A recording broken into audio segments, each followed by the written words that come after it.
Hey everyone, and welcome to Show Us Your Insides. This is episode 5. I'm Joel. Hey, I'm Josh. Episode 5. Hard to believe already. We have Peter Hicks in today. Hey, Welcome. guys. Thank you so much for coming in. Peter Hicks is a local legend here in Fredericton, New Brunswick, in case you're tuning in from anywhere in the world. You can catch us on YouTube. We're also going to be airing on CHSR. That is the Fredericton local campus radio station, 97.9 FM. We're all huge fans and huge supporters, and we're glad to be working with them. But yeah, Peter Hicks of Sleepy Driver and My Black Ram. We're going to be talking about some new music they have coming out. Yeah. And really just picking Peter's brain. All right, he doesn't know what he Get into the does. insides. Be gentle. No promises. Yeah, okay. Well, why don't we, it's kind of like we say, it's like, let's get right into it. Let's start off where I think I'd like to, the beginning. It's a Good place to start the story. All right. And then we'll go middle, and then we'll do end. And then the credits will roll. So let's start at the beginning. How did you start into music? Oh, yeah. Yeah. Well, music was, it's a weird thing because music, I didn't come from a musical household at all. I was not in a house that, anybody played an instrument. We had a piano, but that came to the family via my grandmother. When she passed away, we got the piano. And so my sisters took lessons. I kind of was interested in it.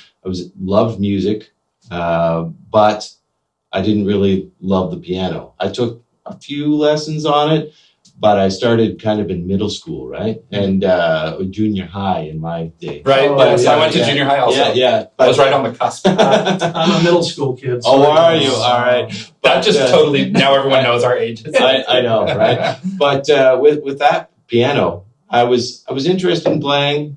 Piano was the only instrument that we had around, but I didn't like the whole being 13 and learning Three Blind Mice, right? Who does? And I was sitting there at my piano teacher, and she had all the sheet music, and I started picking through stuff, and she had Stairway to Heaven, right? Oh. And on piano, arranged for piano, and she just said, I said, play that for me, and she did, and she sat down and played it, and I was like, wow, like I want to do that, but I'm never going to do that. At this age, like I couldn't follow the two hands and all this stuff. So I asked for a guitar for Christmas. Ended up getting a guitar, acoustic guitar at the time, and I learned a bunch of chords, and it was like one of those things where, all right, well, this is great, but I think I want an electric guitar. So the next year I got an electric guitar.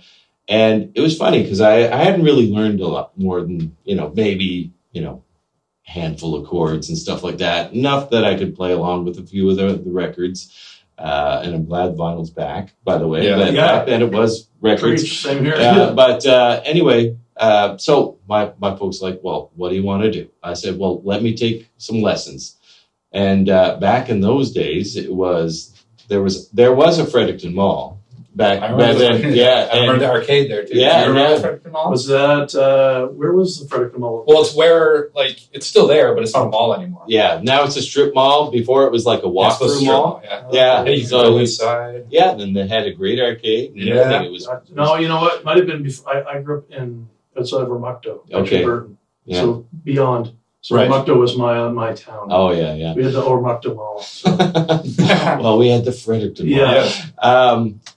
Really unique names for these. Super creative. I know. Fredericton, so let's just call it where it is. It's the city or the street. Mhm. Those are our options. We already used region for that one.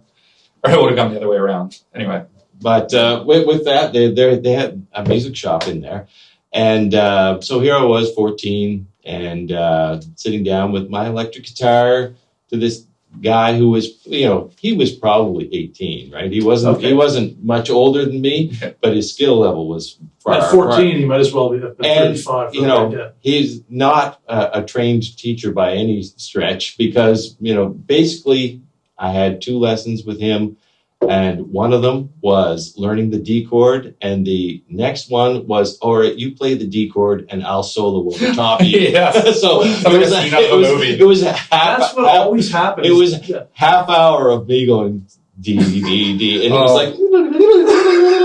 Did you catch that? You want me to go back? Yeah, I exactly. want to learn that. I don't just want to play the D. This was before backing tracks. He just was like trying to work out a part. Exactly. Yeah, just play D for an hour. You should have paid me. You actually started out as a session guitarist. Yeah, exactly. So after that, I was very frustrated. But at 14, you can't really articulate those things. So I stopped going to lessons, and I started playing along with, records a lot more. Learned a lot from that. And back in the day, guitar magazines. It was very much pre-internet. So tabs, and my favorite type of music back then was heavy metal. Nice. So I was like really into like AC/DC, Okay, I was gonna say, Kiss, so and okay.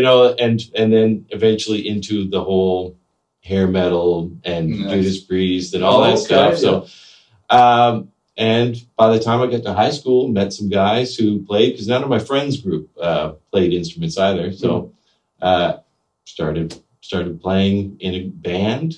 And one of the first things I wanted to do is, all right, I want to write some stuff.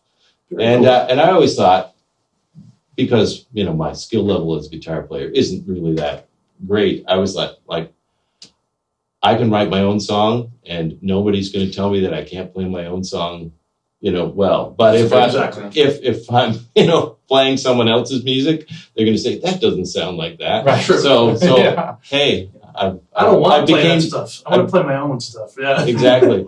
So it was actually great. We were doing Battle of the Bands in high school, and the rest of our repertoire was very much synth rock. It was In Excess, Duran Duran, Billy Idol, all those bands, and then we threw in a couple of original songs. And it was great too. Were those originals at the time in the same vein as the songs you were covering? Well, or was it like I would say so. It's so very much synth rock. Awesome. It's funny to listen to, because our drummer even had the electronic. Oh yeah, so. Heavy compression and like reverb. Yeah. Phil Collins. Yeah. Well, that's always what I think of. Yeah. Oh my God, that Phil. And it's Phil Collins playing like the most beautiful Phil. That Phil or the Phil? Yeah. They're both beautiful. Phil's Phil. Phil. I digress. Phil. Band name. I filled that moment with some Phil. Talking about Phil's Phil. Anyway. So can I some gefilte fish? Just go on. So I haven't even made it past 17. No, good. This is great. Yeah. Like I'm picturing, I can see it on I love this. Yeah, I want the story. I was going to ask though, the Battle of the Bands, was that the famous like FHS Battle of the Bands? It was. Because that's been going on, because I know... Yeah. I didn't go to FHS, but like I knew that the FHS Battle of the Bands was like this thing that has like a lot of weight to it. Oh yeah. Like Greg Weber and so like Kill Chicago, and so I remember his band was Dionysus, and they did the Battle of the Bands at FHS. I think they won a couple times, and I remember just as like a young person being like, they won. It was just this amazing thing to win the FHS Battle of the Bands, or be part of it. We actually that year. We didn't win. Okay. But we played the next year and we won that year. Awesome. So that's cooler, right? Yeah. You're like the returning, like to win the second time around. Yeah. Well, it was kind of rewarding. Yeah. To absolutely. have that it's going to be a big chapter in your biopic movie one day. Wow. I know. It's going to be like the big event. Yeah. Well. They'll have to get some kid with bangs that go down to here. I'd like to see. Yeah, what were you looking like at this stage? What year is this? I'm not trying to be a dude. Oh no. So this was '86. Okay. So this was the prime. Oh yeah. Oh man. Yeah. So it was like a Duran Duran swoop type of thing, or like? It was more like the Tears for Fears. How he had the long hair that kind of came down, and you could throw it back and be, to go to church and then fall again. Yeah, exactly. Very cool. Yeah. As a bald man, this conversation is just so hard to hear. You guys both have such great hair. Well, thank you. You've got the great underhair. That's true. Yeah, I'm talking about the beard, to be clear. Right. Yeah, not under. So you're in high school. So where then from there? You've won a Battle of the Bands. Well, yeah. I mean that's where I peaked. Okay. Yeah, you're like, that's the end of the story, guys. It is. No, and then got into university, and a few folks that are kind of also well-known names. Mike Doherty, who's a composer. And, Yeah, I know. plays, It was at the Playhouse for quite a while. So Mike and I, he was actually in one of the competing bands in high school. Oh, but we'll have to have him on, and you'll have to have like a few. I know. But so we ended up doing some playing together in kind of first year, and right around that time as well, we were just meeting other folks, and that's when the reggae band was formed, right, which is it originally started because we had a singer, Kwame Dawes, who was from Jamaica, and so he was doing his master's in English literature, and anyways, he wrote some amazing songs in the reggae genre, and so basically formed this group that was at the time. We formed it for the Red and Black Review, which is no longer a thing at, Yes, I remember. up at UMB. UMB. Yeah, so it was basically a variety show, basically that UMB used to put on down at the Playhouse and stuff. So we formed and played that show, played the after party up at the social club, and so the band was called Sons of Gilbert at the time, mainly because we were formed with the intent of playing a benefit for, at the time, there was Hurricane Gilbert that caused devastation down in Jamaica. Way back in the G's. Yeah, I know. So we had formed for that benefit, played the Red and Black, played the after party, kind of caught the bug, and eventually gained a couple more members from other bands and rebranded as a lot of people call it Ujama, but Ujama, that we put out a CD while I was or an album when I was with them, and they put one out the year afterward as well. But during that reggae band was a great time, because I mean the band did a lot of great things, toured around the Maritimes and played a bunch of shows.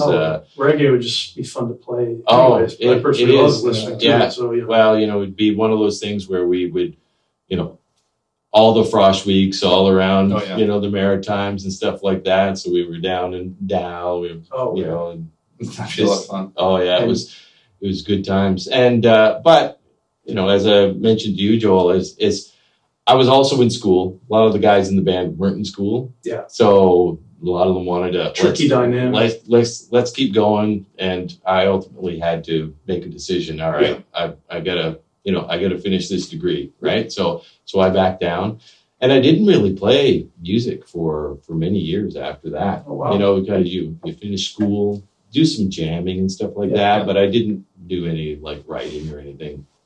It was one of the greatest things about that band is I did write a song for the band that we ended up doing a video, and it was in rotation on Much Music for a song called "Leave Us the Sky." So Solon City, was used to play it quite a bit, and Michael Williams, the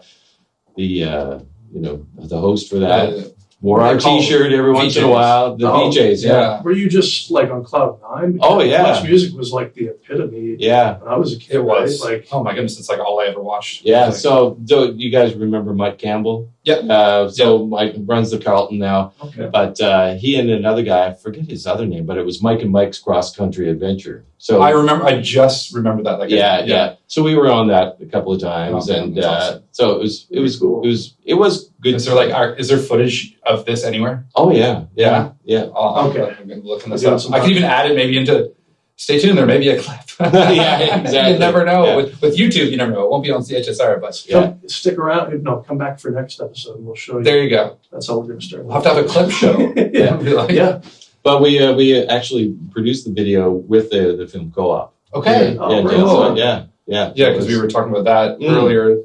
Film co-op is a film entity, kind of like helps. It's a co-op that helps support up and coming filmmakers. Yeah. So so from that scene, like they're very connected to the music scene as They well. are, A lot they of are. like they'll often reach out. A lot of independent musicians will sometimes make songs for films. It's kind of a cool little smaller version of what happens in like the bigger cities with Yeah.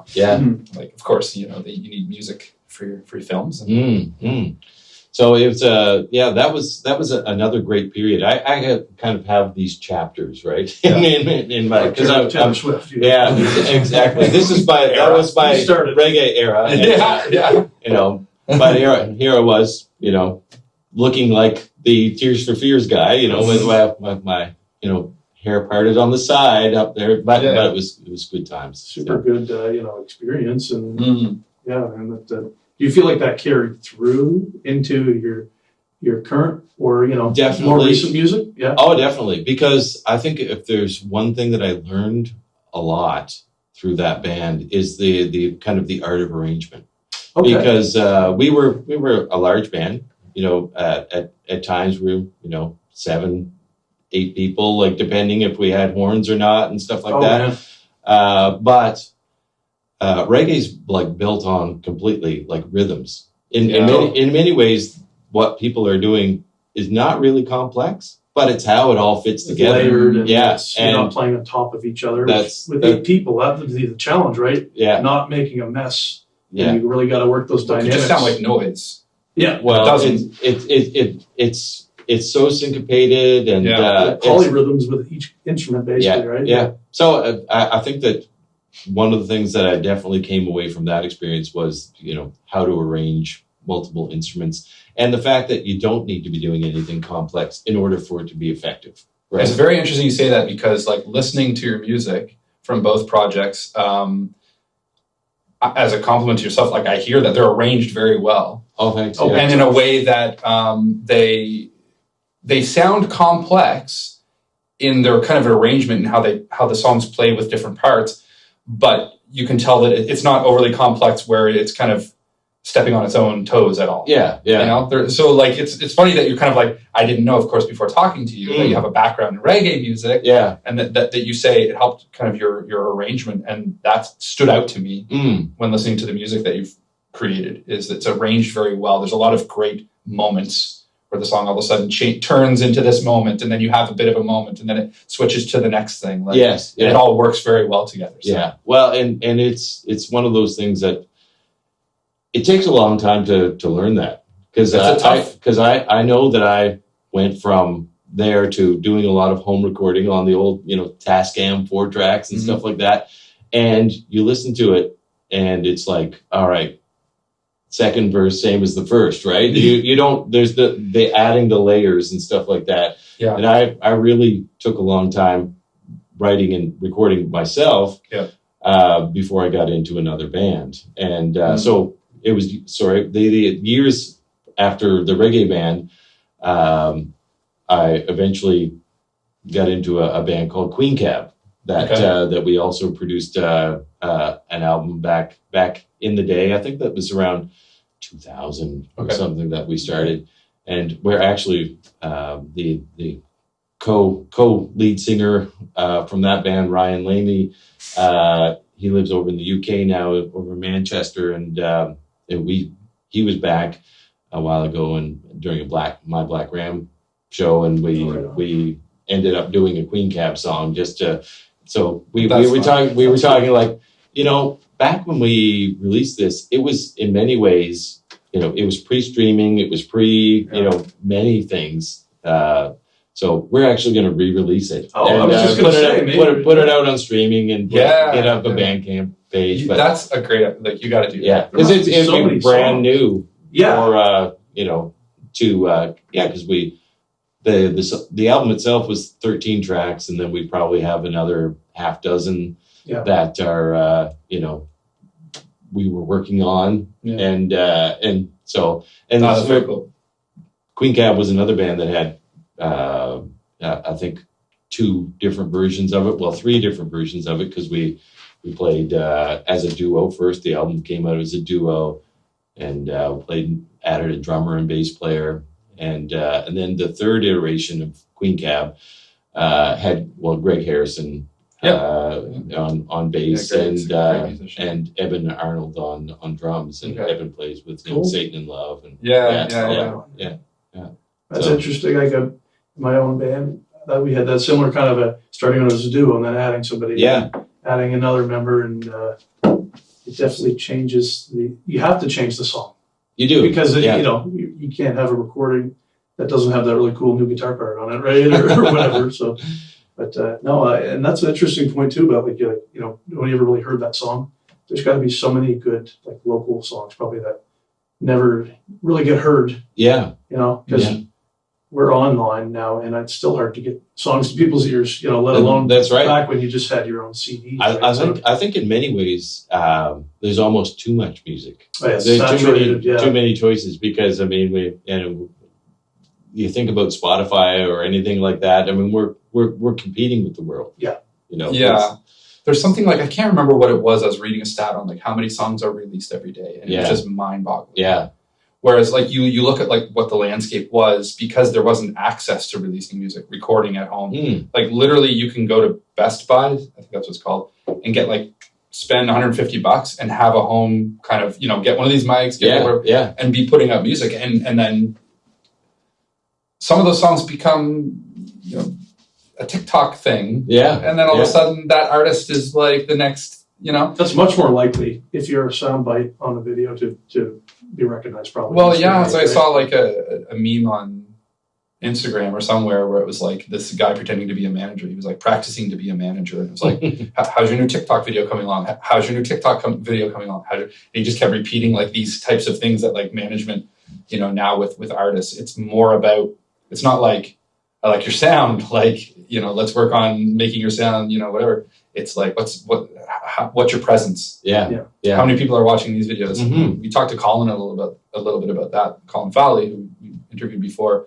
because he has a pretty big TikTok following. But he was even saying like that doesn't always translate to the people that watch on TikTok want you for what you give them. Yeah. So the consumer culture, like where it's just everyone's just hungry for content. It's also one of those things where an artist, for the young people, they just play a song on repeat over and over again and then forget about them like 2 months later. Yeah. So anyway, the landscape is difficult to get songs heard. Well, it's funny because there's I think, you guys probably watch Rick Beato. Yes. I'm Not familiar. Well, music producer who came up through the 90s and everything like that. Right. But he has it's a great YouTube series, What Makes This Song Great, and It's very he cool. Yes, I've seen some of those. Yeah. And he's like a musical genius where he'll literally, like when he, oh my goodness, I tried to watch his intro to music theory. I'm like, Rick, that's not intro to me. That's literally, he's still talking about like, I don't even know half the words he's talking about to like define the triads that are like, in this whatever. Like it's amazing. Yeah. But. And of course the scale is in Mixolydian, right? Mixolydian, that was one of the words I was looking for. I love that for deconstruction, and that's kind of like part of the show is like, I love songwriting, and I know Joel does too. I love knowing what's going into it. There's so much that people don't see. Like I love how you said the art of arranging, because that is definitely a mark of a mature songwriter, I think. And I hear that in all of your songs, but especially the new ones, which full disclosure, we've been able to listen to, before everybody else. So you should too. Yeah. If you're watching or listening, go check out both My Black Ram and Sleepy Drop. Yeah. Yes. And they'll throw those sound bites in every once in a while. Sure. Not just at the end. Go check the music out. No, absolutely. Yeah. They're why I'm here. Yeah. Yeah, exactly. No, and but like in the deconstruction of the song, like I think that's, and I mean, and other things in life, I'm like a snob. Like I don't want to know all the behind the scenes stuff because it ruins it for me. Like don't ruin the magic. But in songwriting, I feel like that's part of it for me. So I really enjoyed hearing your songs and thinking like, the time change in one of your bridges, or a descending, like you're losing that last beat and to me that stuff is very interesting because I know it was intentional and I wouldn't have appreciated that when I was younger. You know what I mean? So. Just the hooks and the instrumentation was really excellent in the new songs on both albums. So. Yeah. Well, when I mentioned Rick Beato, I was thinking, every once in a while he goes on to Spotify and says, all right, what are the top 10s and whatever. But he noticed he brings to, the forefront some of these trends, right? Yeah. The fact that songs are getting shorter, like the pop songs are getting shorter, where he's like, all right, in these top 10s, like some of these songs are a minute and a half. Yeah. Right. Yeah. And some of that's born from TikTok Yes. and social media, wherein, Attention you know, spans. you've probably heard that song, My Little Pooh Thing or whatever. There's anyway. Yeah. But the guy had produced this song that was literally a verse and a chorus and just enough for a TikTok loop. And it really caught on. And he found himself having to write another verse and another chorus, you know, People wanted more. just to create a song that could be released, That's right? cool. You know, and With no intention of ever being a real full song. that's right. Yeah. I personally love short songs, like, and Yeah. maybe it's cyclical because I mean, like, you know, it's even with the image. Like, think of the Beatles in that era. Same thing. They wanted radio airplay to be quick. Like, they wanted quick songs, and people's image was actually, you know, pretty important back then too, right?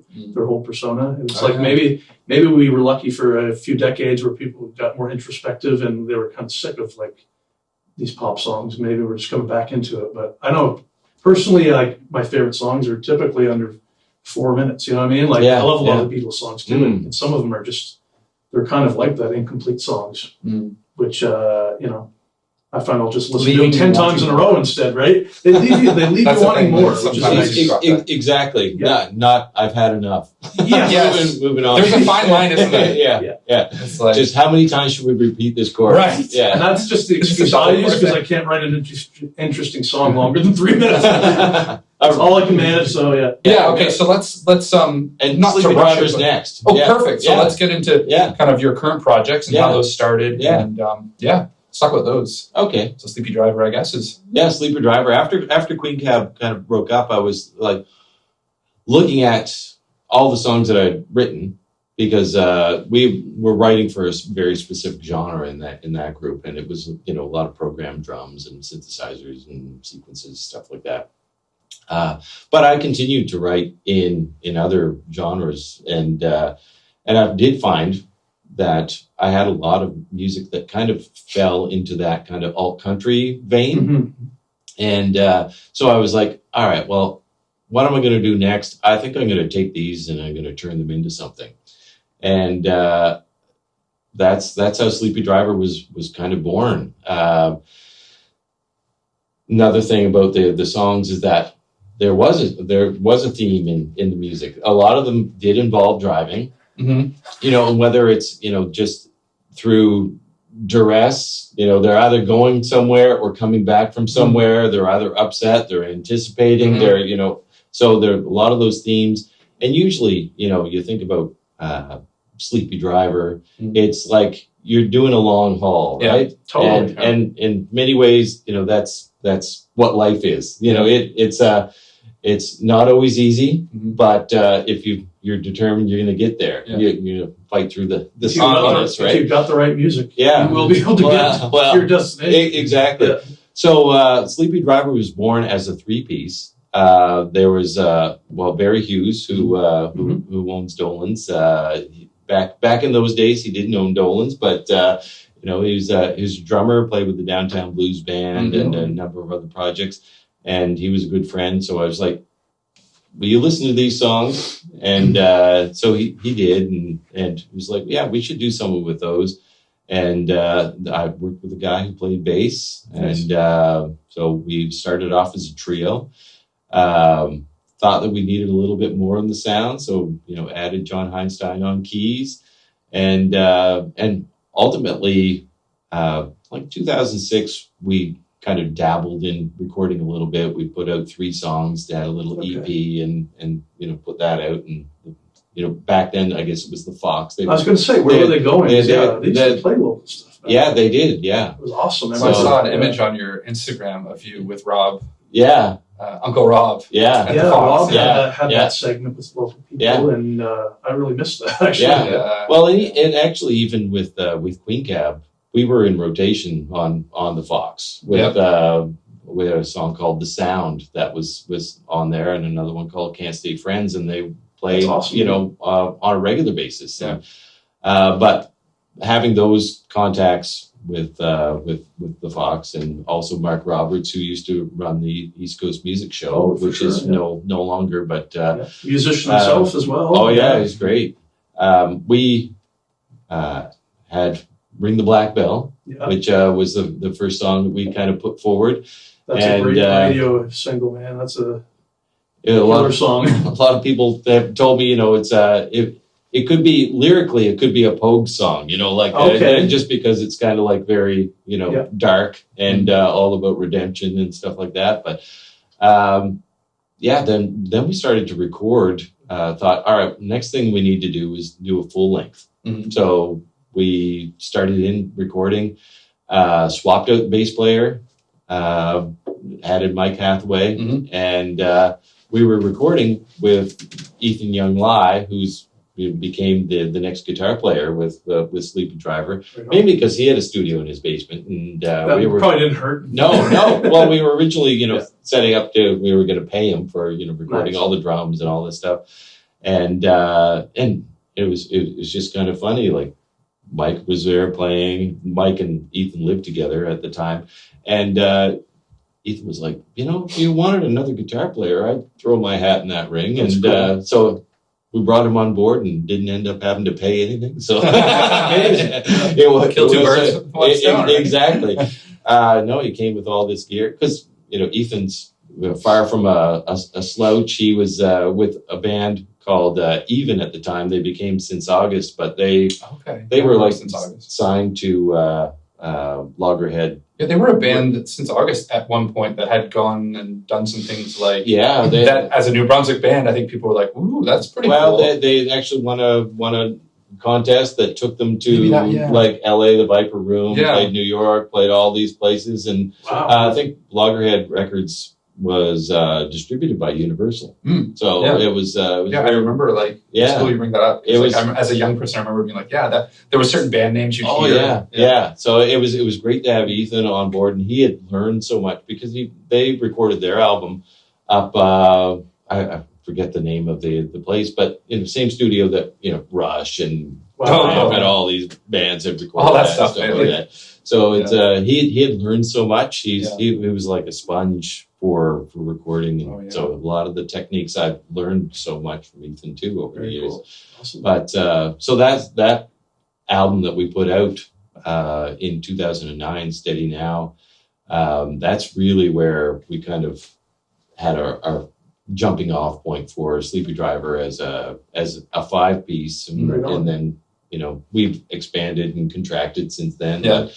But I think that first year was the Galaxy Rising Star for Harvest. Mhm. We did, I don't know, we had 3 ECMA nominations. So You've it got to was win. like, Let's point that out too, because we'll probably be Well, hungry. that- You guys that- won that- an ECMA, right? no, we didn't. We not at this point, though. Music New Brunswick. Oh, sorry, an MMB. Yes, Yeah, my yeah. apologies.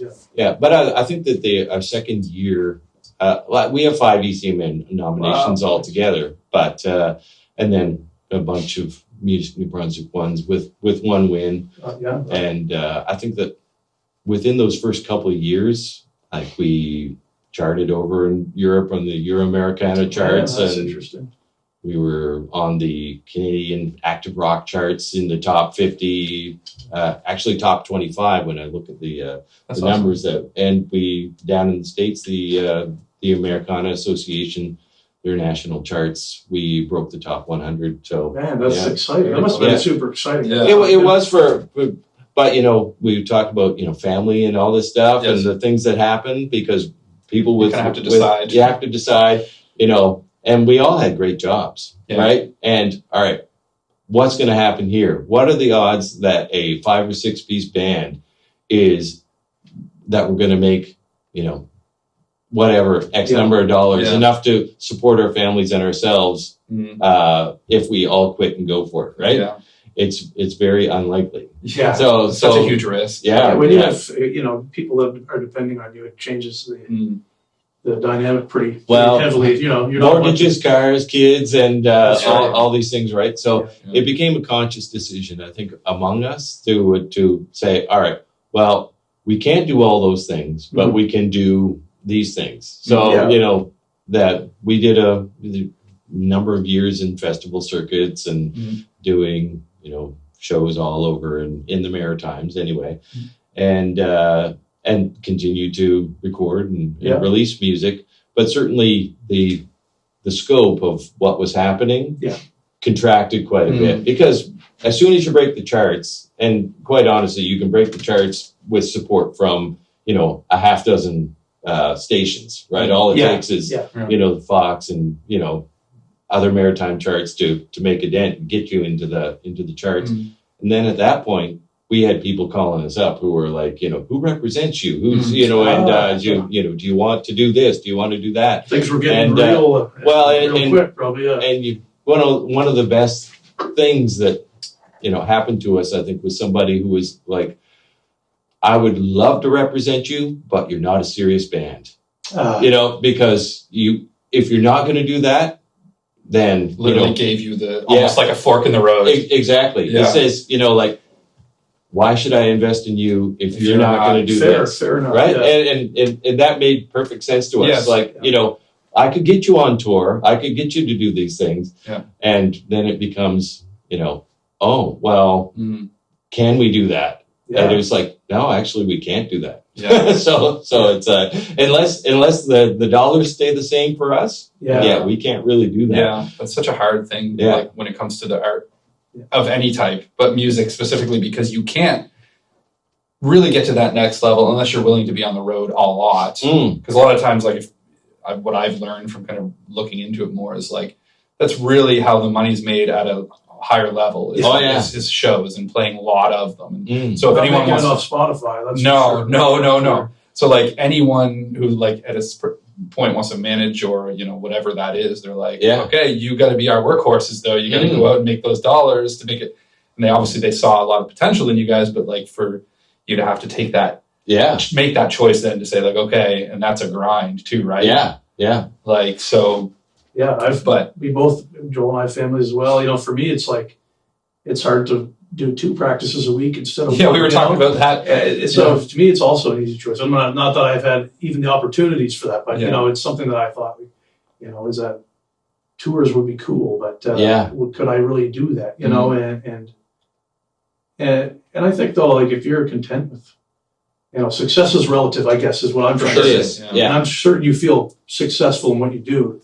Or you to do the music anyways because it's probably fulfilling, right? And the rest is nice, probably.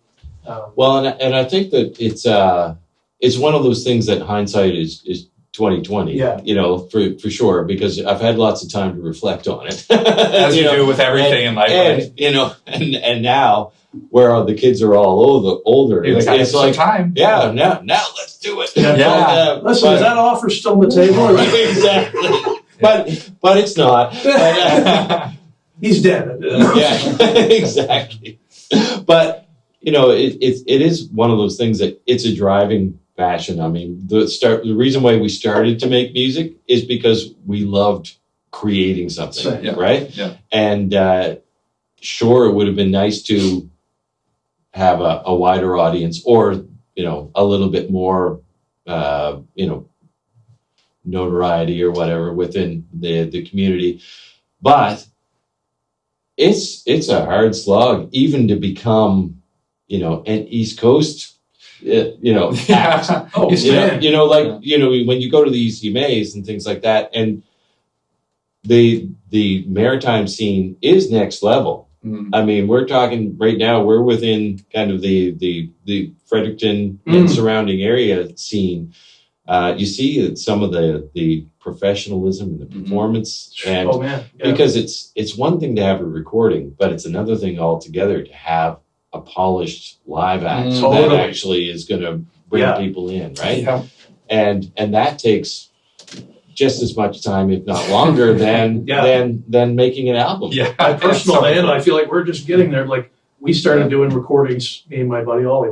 We wanted to do something. We were like, we got to do something to get our butts in gear. And we were like, let's do a couple songs a month for a year. And all that did was just force us to do it. Looking back, like they were just purely created and shared. You know what I mean? And to play them live, it was a completely different story. Yeah. We couldn't even do a lot of them live. You know what I mean? So I totally appreciate that view on that. Because and the other thing in a band dynamic is that everybody has to be on board.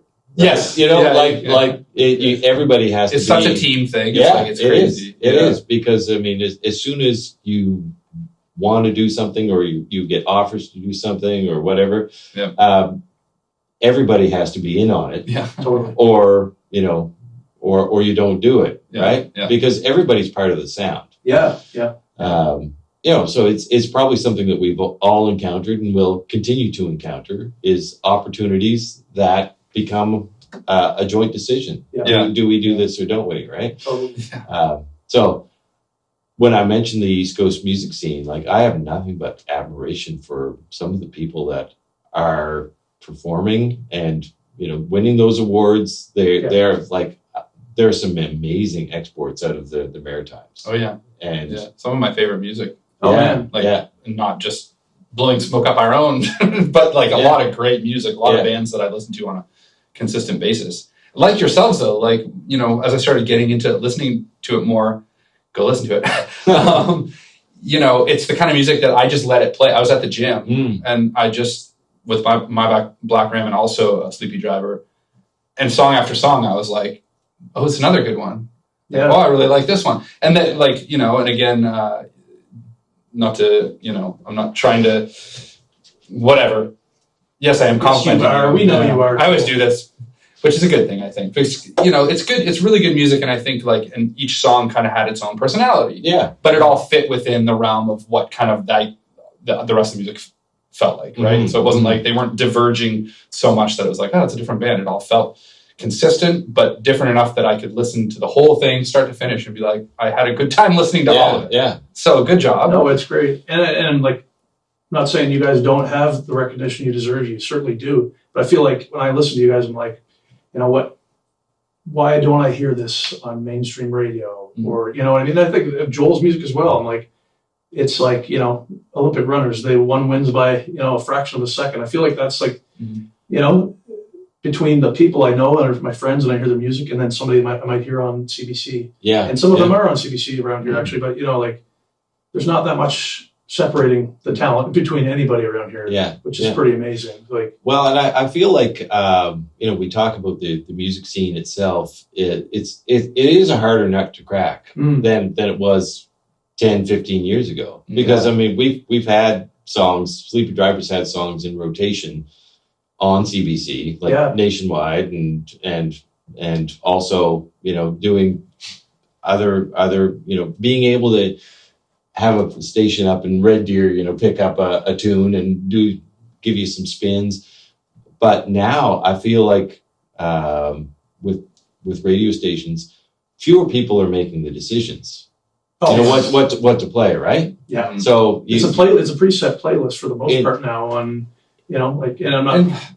Sorry. No. Absolutely. Well, I was just thinking like someone like Rob Pinnock, who was a personality who's an artist himself in how he picks music and how he curates it. Yeah. You know, you go to a museum and there's still a curator that's kind of, it's not just what's going to bring the most people into the museum. There's got to be some diversity in there. There's got to be some passion, some inspiration of like meeting an artist at a conference and being like, I've never heard of you. Oh, look at that painting. I'm going to put you in my museum. And now it's kind of like that. You're not going to get in that museum unless you're going to show the numbers that the curator doesn't care about really showcasing new talent, or to some degree they do. And I'm not trying to knock on, but lesser than someone like Rob, who would have been like such a champion. I guess that's maybe what's missing, is like champions for. We do. And we have lots of local champions. And like Rob won, but CHSR. I can't say enough about that. No, you can't, because I mean, you look at their charts for a week, and it's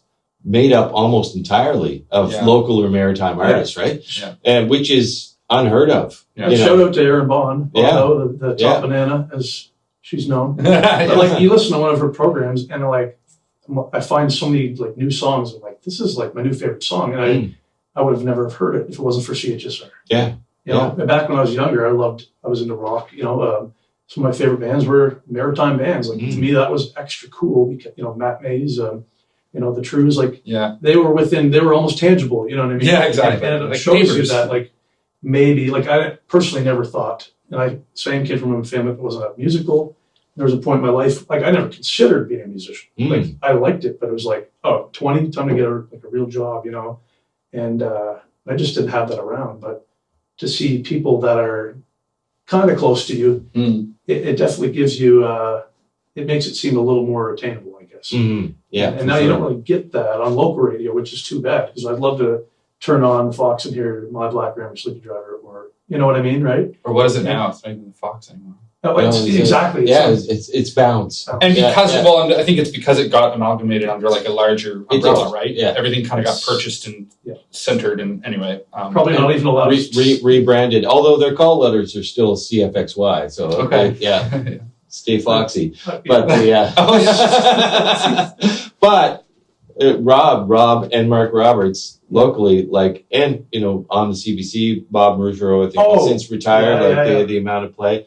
CBC locally are fantastic. Weekend mornings are like but the things that you run into, I think, is every city has a scene, and then you get into you're contacting stations trying to get play because even grassroots, you have to make those phone calls and make those contacts, and a lot of times they'll give you a spin, but it's like, all right, are you playing here anytime soon? Like so. In order to play a band from Fredericton and you're in Calgary, all right, why would I play this versus a band from Calgary that people are going to see, right? Yeah. So it becomes every station likes a story, right? Yeah. And if you got a story, here we are, we're playing. That becomes a story and a justification to play the song. Yeah. It's just. It is interesting because everybody's fighting for those little pieces now. And fighting's the wrong word. But everybody's looking for an in where a lot of commercial radio is so programmed now that if they have a 5-minute slot to play something local, they're going to give it to somebody that has a story. We're playing here, right? So. It's and that's why community radio is so amazing because that's also across the country, but they'll give you those ins. Yeah, it's the last bastion of freedom on the airwaves, and I like that.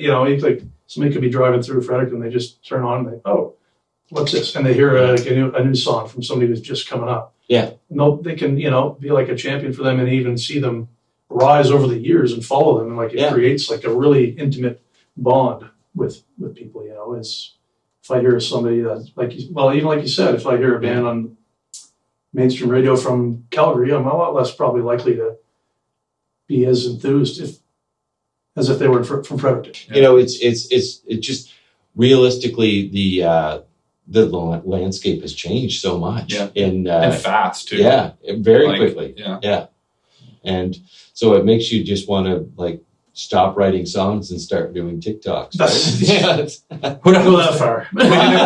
We did a show at the Cap recently, and some of my daughters, the people that worked at our daycare, came to check out the show. So thanks for coming; it was great. But at the end of the show, they were like, "You guys should do TikToks." And I was just like, "We try," but it's hard. TikTok is doing great. It's it's hard, but it's not hard. Like, it's kind of like TikTok really just wants you to do quick little videos, but you need to do them all the time. So if you do I got into this thing with my own private TikTok before I was doing the band thing, where I started gaining a bit of a momentum, but I just couldn't dedicate the time. You got to do it all the time. Anyway, that's the TikTok thing. But it is funny how it's like, where's your TikTok? Where's your...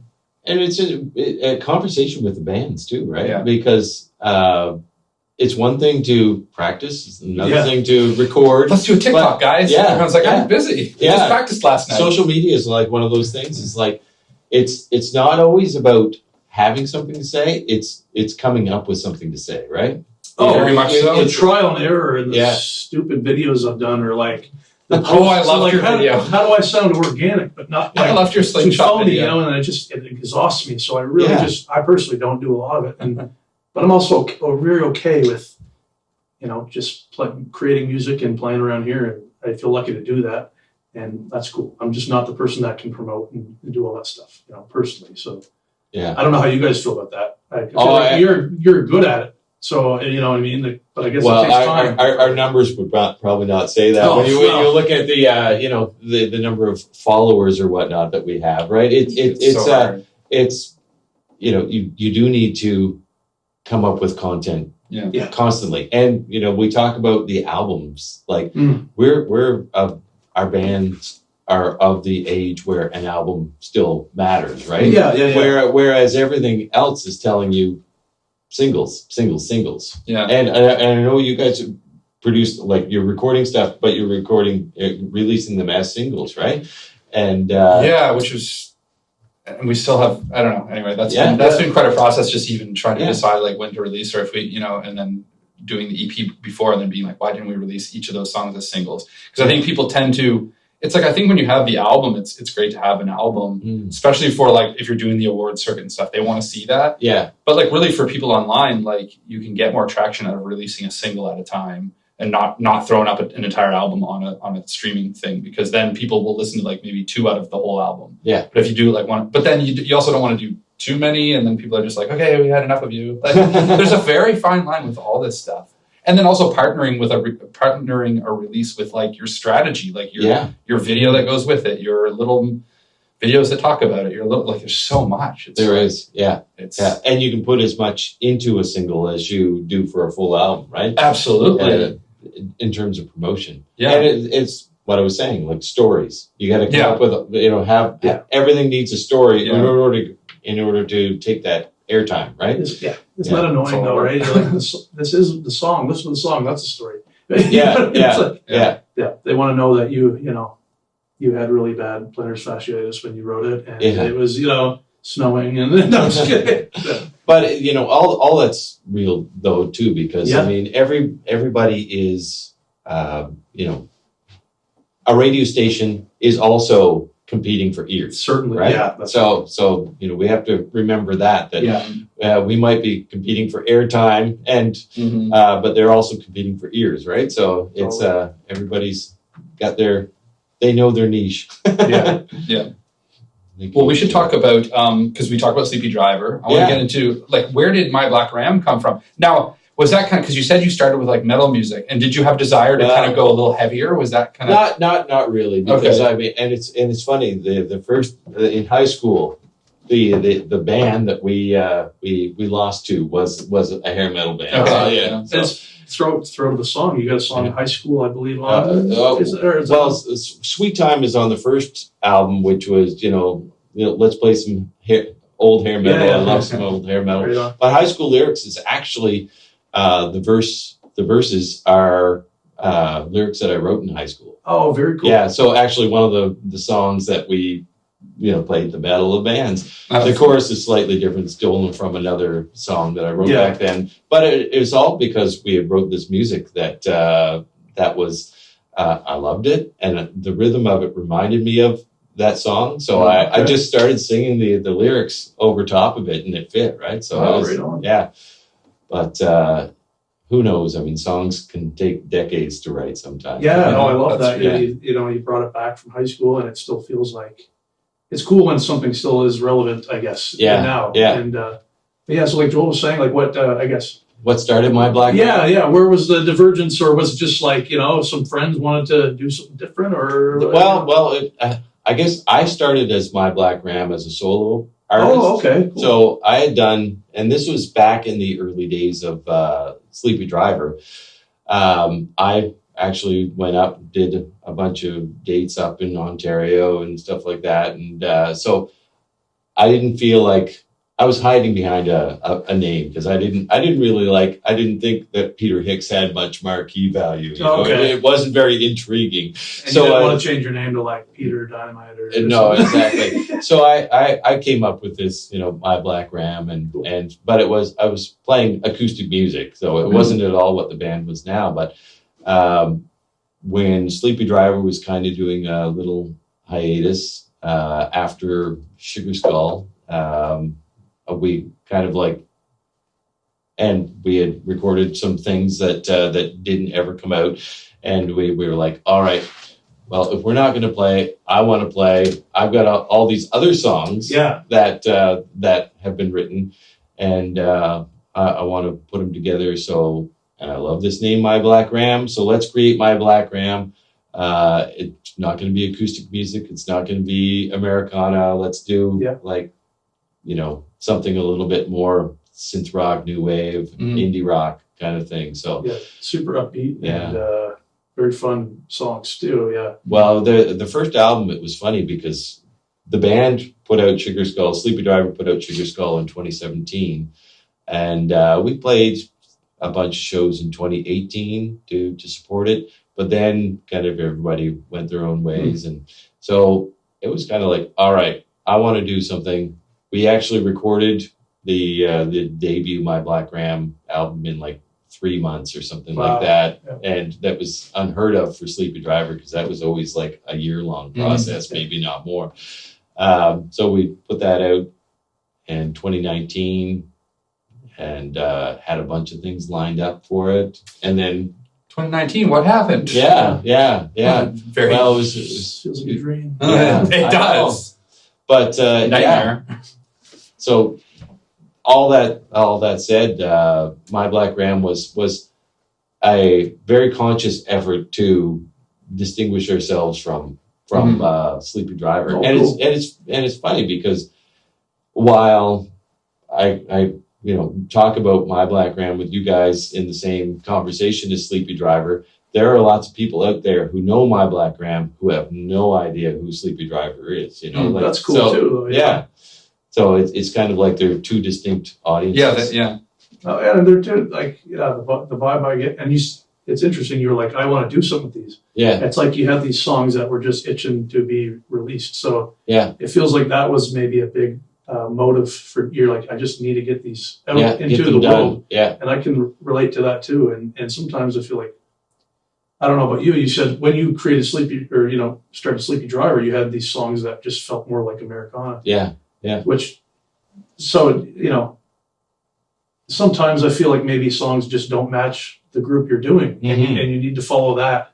Is that kind of what happened there as well? Or I would say so. Yeah. And it's funny because that's where the next Sleepy Driver project kind of came from as well. Okay. Because while My Black Ram was happening, I was writing all these other songs, and Sleepy hasn't really been playing. Yeah. We just did a show last November, and that was the first time that all of us have been on stage in probably 4 years, right? And and that was quite something. And now, who knows what the next chapter with Sleepy is? We'll put this out, but all right, My Black Ram had a lot of my energy, but I was still in the background writing these songs that fit the Sleepy Driver vein, right? Yeah. So it's they all, we listen to all types of music, and we're inspired by all different types of things. So I don't think anybody writes songs within one genre. No, that's a good point. They might release songs in one genre, but they write all types, right? Yeah. And you should. I think it's easy to kind of feel like you need to box yourself in to try to fit, like, oh, I'm in this band now, I need to write songs for that band. And it's like not really how the creative brain, like, if you have inspiration, you start fiddling around on a guitar and you hear something you like, you don't want to throw it in the garbage because you're like, that's the wrong genre. Yeah, exactly. Yeah, that doesn't feel good. I've had like tunes in my voice notes for like 10 years just because I couldn't work it into whatever, right? Yeah. But speaking of, like, I kind of want to get into more of your process a little more. Like, sure. Where do you get it? And, how does inspiration for a song come to you? Are you like, I'm doing an album and I'm going to like put in the hours, or are you just always writing, like something comes to your mind and you're like, I got to start this out and we'll come back to it, like. You talk about voice recordings. I do that quite a bit. Okay. I'm usually like one of these people that walk around whether the basement or the living room with the acoustic guitar, and I just play and sing nonsense until something comes out. If I have a riff that I like, and then usually take it to the band and we try it a few times, and if it sticks, it sticks, and if not, then we move on to the next thing. You don't stick on too long, eh? Yeah. But and quite honestly, a lot of my songs, I know that people will say when they look at some of the things, people who know me, some of them will think, oh, that's a little bit, personal or autobiographical. I don't ever really do some of that consciously. I try to Gotcha. capture emotions rather than be, Yeah, there's totally. no Yeah. Dear Diary element to it as much. And Sleepy Driver would be a perfect example of that because we have a lot of like murder ballads and stuff like that. So, but a lot of that is like processing dark thoughts or Totally, yeah. even, being a writer, fiction is a great thing. I mean, murder ballads is a great tradition that goes way, way, way Yeah. back, right? Yeah. And it's telling stories in a song. Yeah. So it's And it's like exploring a theme that is very hard to understand, maybe too. Yeah. Yeah. yeah. But Anyway, awesome. with my process is largely to just can't find my own muse by Yeah. I'm using myself with the guitar and Totally, yeah. songs come out and with My Black Ram, a lot of those songs, the first time that I wrote down the lyrics was when we got people in to do background vocals or something Oh, like that's that. cool. I've never written these down before, but here we are. And Sleepy Driver, this latest project, some of those songs are really old that just get finished off. Some of them are brand new. And That's cool. my wife will attest that the song Burned Out Star that's Yeah. on there, I think that I wrote and recorded that in like one afternoon. So I kind of like wrote it within like maybe 10, 15 minutes. Okay. Went downstairs and I'm going to be busy. So I went Yep. down. The drums are like stolen from outtakes from another Sleepy Driver session. Oh, right on. And I just suited them, edited them to suit my needs. Played the bass, played the guitars, used a bunch of fake keyboards to do some of the sounds, and Yep. and then and recorded it. And then it's like, all right, now I got to take it to the band. It was pretty well finished. Got Ethan to do some guitars, John to do an organ, got Laura in to do some vocals, and Okay, right on. it's just it was not a song that I agonized over at all. Okay, that's cool. And whereas, there are other songs that take 10 years to finish. So And then you come back to them and you're like, I don't want to finish that now. So what's your process? I don't have one. It's, No, that's great. Yeah, I ask purely out of like genuine curiosity because Yeah. I just find that stuff very interesting. And same for me. I'm sure Joel. Sometimes it comes from a different place, and yeah, more rare is that I have the lyrics already. I feel like I'm a melody first a lot of times person, and then, but then same as you like you got a feeling or like an emotion or a thought, and you're just really trying to dig out what it is. I feel like. Yeah. Well, and it's crazy because you don't know what's. Sometimes when you set out to write a good song, Yeah. it's the worst song you've ever written. And the other times when you're not even trying, and it's like turns into a tune that stays. Living on a Prayer, that was like a throwaway. I think they weren't sure if they're going to put that in the album. But Is that right? Yeah. Well, People loved it. So, well, it's funny because our debut album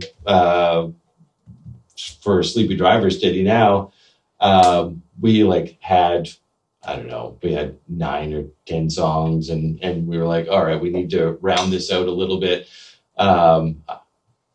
Barry was like, well, hey, how about that song Like a Weapon that we jammed on a little while ago, and it's like we wasn't even in the running for the album, but we tried it with the band, and suddenly it gelled. Yeah. We ended up, it was the last thing recorded for the album, and it was the one that got picked up by the CBC across the country. It's like, That's it's like, hilarious. I feel like you have those stories like fairly often where like it's a throwaway song and someone said, well, what about that one? And then it gets thrown back into the circle and then it gets finished and that's the song. Yeah, well, somehow. And that was one of our ECMA nominations for a single of the year, right? It's like, oh, wow. Yeah, it's almost a song that wasn't even going to be right. Like how close it was to just being on the cutting room floor. Yeah.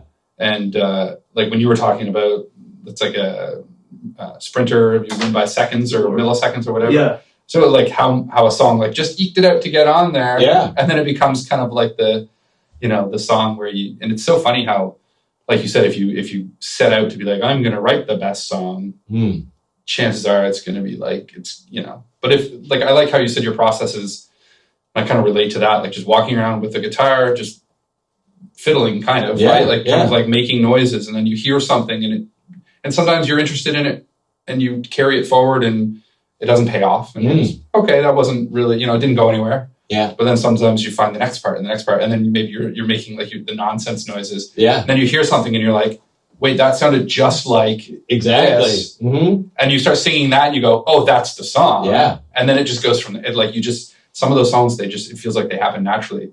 And it's not like pulling teeth where sometimes it is. I like hearing that you guys also do like the nonsense, like vocalizing. Yeah. Oh, Because man. a lot of my things are just like, yeah, and like a random word in there. And I'm like, Yeah. don't let anyone ever hear this. But Well, and we probably all have versions of songs recorded that barely resemble what the finished product is, right? The early inspiration stuff. I love, what was it yesterday? Paul McCartney, it started out with like, ham and eggs. Something about legs, like, Yeah. it's like What one of else the could best that songs be? ever, It's Well, exactly. And it's funny because sometimes the pulling back the curtain from the wizard behind the curtain, we kind of praise or put these people on pedestals like they're like these gods of music writing. No, it started with ham and eggs, and then like it became Yesterday. Yeah. So you can start with ham and eggs and end up with Yesterday. Yeah. It is possible that a song doesn't have to be genius right from the get-go. Oh, yeah. And sometimes the genius comes from just like waiting. And not that I've ever done anything like genius, but I think at least things that are well written, it's kind of like, for me, I used to rush things a lot. So I'd be like, the song, I want to get the song lyrics to it. And I'd rush the lyrics. And as I've kind of gotten older, I've been able to be patient with songs. And sometimes the best thing you can do is just leave it alone for like a week and then come back to it. I'm like, and I'll just be like, oh, this is what, I would have never come up with that because I would have just rushed it. Yeah. Or just throw in the trash. Or It that. just had to not coming, Wow, we've have so many songs like that My Black Ram has worked on, where we've got this great groove, this great verse, or like 2 or 3 verses, but we don't have a chorus yet. Yeah. It's what are we going to do for a chorus? It needs something. Yeah. And so just there it waits. Leave it. Yeah, exactly. And like, I don't know, do you do this where like, because you do the nonsense thing, like at home with your acoustic. Have you ever done with the chorus where like you've got your verse and you tell the band, let's just lead into the chorus a couple times and just see what happens? Yeah. And sometimes it probably doesn't work, where you just, all of a sudden the chorus comes in and you're going like, and you're like, nope. Let's start again. But have you ever found a chorus that way? Just trying to like you almost like shut off the part of your brain that's trying and let it just happen. And suddenly you hear yourself going, oh, maybe that's it. Yeah. And then hopefully you're recording it so you remember. Because sometimes it happens and then you're like, well, that's gone now. Well, we try like different things, like, going from the verse, let's try like, half a dozen different chords to see where the melody is going to go. Because I don't have the words, I don't have the idea where the melody is going to go. So let's try and, force it inspire it that way. Yeah. And sometimes I find actually some of the songs that I've written and lately are songs that sometimes picking up an instrument that you don't usually play. Yes. We'll do that. It's a different time. Yeah, because I have a couple of keyboards at home. They're usually just an ends to like the means to the end. Like as far as I want a synth sound, so I'll play something here, or I want a couple of piano chords. But sometimes I sit down to write and I don't know any piano theory or anything like that. So I just kind of like, I'm a hunting pecker. I just kind of like go through and experiment. And you find things on there that you wouldn't find for sure. Here. Because your hands naturally go to certain positions here, but here it's you easier. I find like I use piano as well. I feel stuck on guitar or ukulele or something. Even though I'm not like super proficient in all of them. Yeah, like you said, it gives you a different feel and a different timbre and maybe the different tuning. A mandolin's hard to play bad notes on. I find, and a keyboard, all the notes are right there for you to look at. You know, and then you can do weird like doubles and stuff that you wouldn't think of on a guitar. That's right. Yeah, I definitely relate on that one. Yeah, absolutely. Or maybe it's just a new guitar pedal.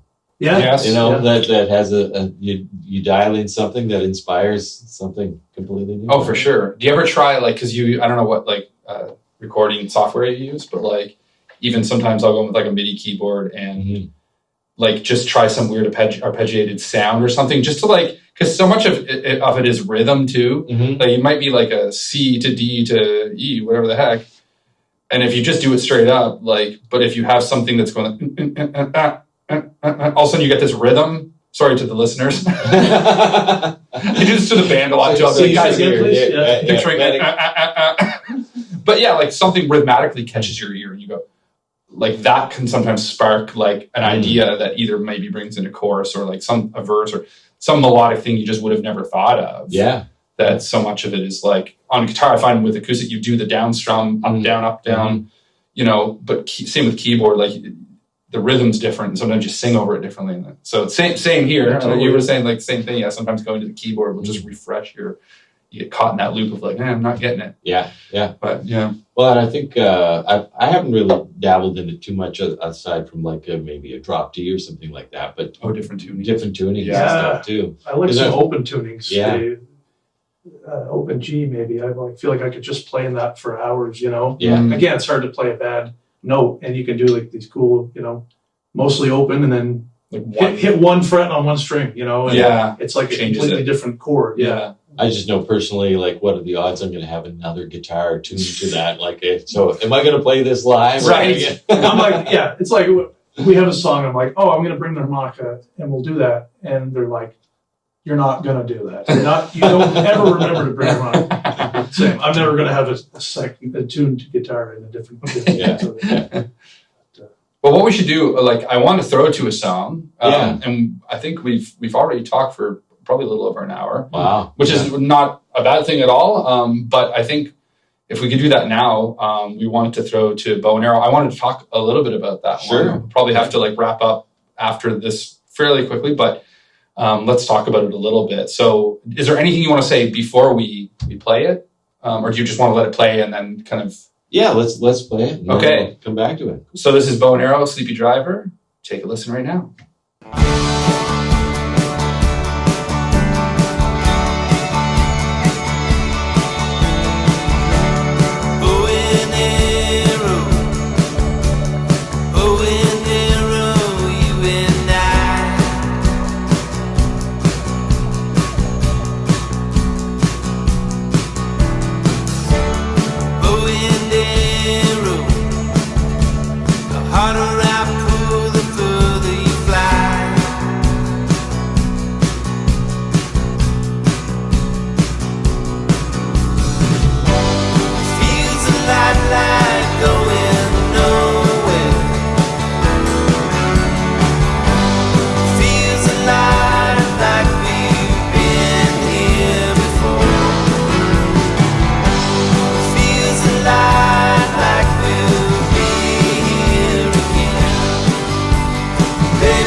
Okay, welcome back. That was Bow and Arrow by Sleepy Driver, which is Peter Hicks here and the rest of the guys in the band. Yeah. That song was a single, correct? It was a single, yeah, last year. Last year, okay. Yeah. I'll tell you now, the reason I picked that song, and I don't want to get it wrong, why I mean, I love the song. It's great, but I'm like a big lyric and visual, and I love like analogies. So immediately when I heard the lyric, the harder I pull, the further you fly. Yeah. I was like, that's got to be one of the best images, lyrics, and the song's called Bow and Arrow. And of course, as we all know, to get the arrow to launch and with power, and you have to pull on the bow really hard to create that tension. So to me, I felt like that was how I interpreted it. And then, tell me if I'm wrong or not. That's the fun of music, is like my interpretation could be, this has happened with Kylie. I was like, this is how I interpreted it. And I was close, not quite right on. But then it's almost like, when you tighten your grip on something, like whether it's maybe like love someone that you love, and it feels like sometimes the more pressure that builds there, the more that person is gone, the further they get from you. Yeah. Is that kind of what Yeah, and we talk about the process. We're talking about the process of writing songs. Like for Bow and Arrow, that's another one that was a living room song. Okay. And so I was just playing the chords and came up with the melody, and those lines that the opening lines of the song are the first ones that came, and the song was just written around that, and it was just kind of like, that's great too. Yeah. So it's just like, oh yeah, well that's a good line. Oh that is the song, right? And you expand off of that. That's right. I love that. Happens to me often as well. So it's interesting. And it's funny that the theme of the song, or even like the name of the song, it comes from the very first line in the verse, not the chorus. It's not, so. And so that is really the theme of it. Relationship dynamics, and we've probably all been in those relationships where the more you want something, it's probably less likely that it's going to happen because you're yearning for something that's not really there, and you're trying to force something that that or make something happen that's not going to happen, right? And and it's you're thinking it because you've already recognized it. And that probably even creates even more of the feeling of the tension, is the recognition that, oh no, there goes that thing that I've been wanting, and then trying to retrieve it. But I really, really loved that. And it felt like, no pun intended, a line that had the gravity of the song, and that like it makes sense that the rest of your lyrics kind of pulled into that. Yeah, see, I told you I like the analogies. The layers, I like that too, right? When people can actually take the structure of a song and somehow integrate it like with the theme of a song. You know what I mean? Like it was all very I don't know the word, but it gelled very well. It's not the complimentary? Word. All very complimentary. Yeah. So, well, it's not a song about archery. No. But I took it quite literally. I know. I had my quiver, but then it's when you get into like the actual chorus, it talks about just how, again, that push and pull of you're trying continually, right? It's we've been this way before, we'll be this way again. We'll we're going nowhere or whatever. It just really is. It's about the dynamic in a rough relationship. And it's not necessarily because I'm not an autobiographical guy, but it's just recognizing that sometimes you're in relationships that aren't meant to be, and sometimes you're in a relationship that is meant to be, but it's just some hard damn work to make it happen because of whether it's outside influences or whatever, right? So trying to capture some of that emotion in there. So you did a really good job. Go listen to that song, Sleepy Driver, Bow and Arrow. It's so good. I mean, there's a lot of tracks. I wanted to talk about the live album. We don't have like a ton of time to talk about it. We've got to get you back for your next era. We really will. We really will. We should do like sequels. And we've talked to a couple of the people we've interviewed about having them back, because there always ends up these talks go way too quickly, and there's so much more that we could cover. But I loved that, by the way. And I mean, that's sounded like, speaking of arrangement and then it paying off in a live performance, where you said, of course, that, you know, curating a live performance is a whole other art form. Sure. You know, great job on that. And you and the band and all the performers, it was very well done. And I mean, again, a lot of great songs there. But I guess, you know, we talked about the theme of that song. I wanted to cover that, see if I was kind of on track with that. I mean, it's a lot of wisdom in that for, I think, even outside of romantic relationships, it can be even your relationship to like something in your life that you just want so badly. And that sometimes to just let go of the grip a little. Like, you know, even for myself, like I said, writing songs, I would try to rush them because I just wanted, make it happen now. And sometimes just sitting back and letting off the tension a little. Sting said, you know, free, set them free. Yeah, you know, exactly. It's just, you know, if you set them free, if they come back, they're yours, right? Yes. Yeah. So, no, it's very cool. You know, like I said, I wish we had more time to get into more of it because we could, but we did get your story, which is great. And, you know, we were able to talk some and listen to a track. Is there anything else, like, what should people be looking for from both My Black Ram and Sleepy Driver? Yeah. How can they, you know, what's the best way for them? We'll put all the links in the YouTube video. Sure. But if they're listening on CHSR, what's the best way that they can? Well, I mean, obviously, Facebook and Instagram, those are our two, you know, socials of choice. We haven't expanded into the others just yet. But, we're not really on Threads or, you know, TikTok or any of those. There are others, but so many now. But yeah, you can, you know, look us up on those sites, and as you say, you'll put those in there. As far as, you know, for the band itself, Bandcamp, of course, is a great source to even listen. Spotify as well.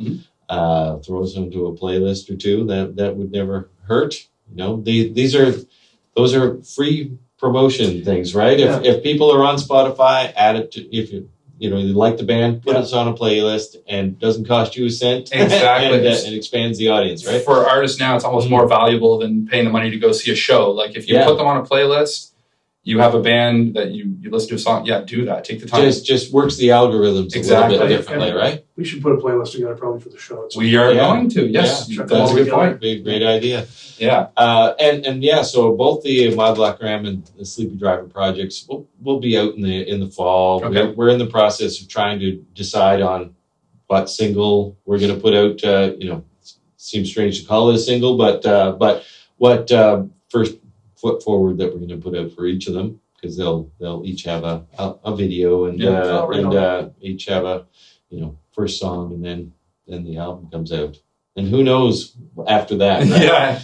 Just, you know, keep your eyes open. And is this a YouTube? Will the videos be out on YouTube, or They'll be on on YouTube then shared on Facebook? That's right. Yeah. Okay. All we do know for sure is that you won't be making it back onto Much Music anytime soon. Or is that a new thing? Is that back now? Well, My Black Ram Cribs is our There you go.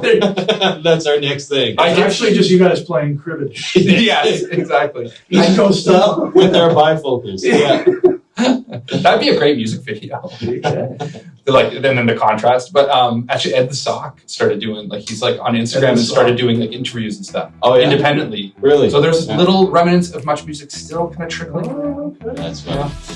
All right. Well, thanks for being with us. This has been Show Us Your Insides. Thanks for being with us, Peter. Thanks, Joel.